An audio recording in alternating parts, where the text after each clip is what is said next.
در جمهوری ازبکستان در شهر تاشکند در مسابقه اشتراک ورزیدیم که در آنجا جای سوم را اشغال کردیم.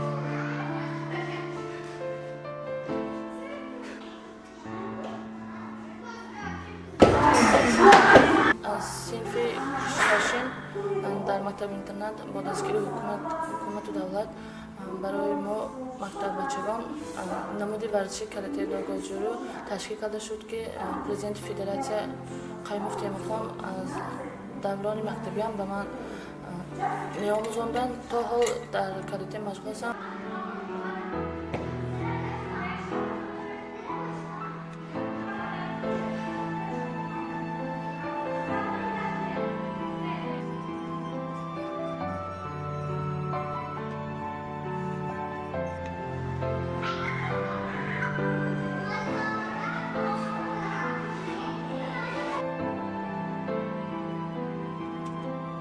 از خودشناسی هم میدارم که پدر و مادرم را ندیدم و جای زیستن را نمیدم.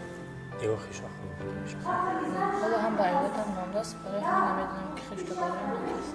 مشکل در آن بود که از خورده در آرزوی مهری مادر همسالان مادران برادران ما وقتی مادرشون میاندن میرفتن ما هم انتظار بودم شاید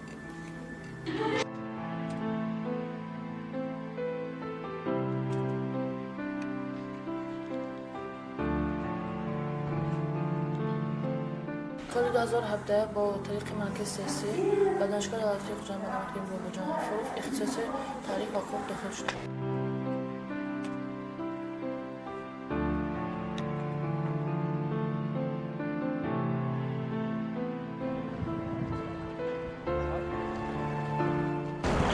سال 2019 با همراهی استاد سرمربی مکتب ورزشی قیفانی بابایف عزیزجان در دوشنبه مسابقه جمهوری برگزیده شد که جای دوم را گرفتم.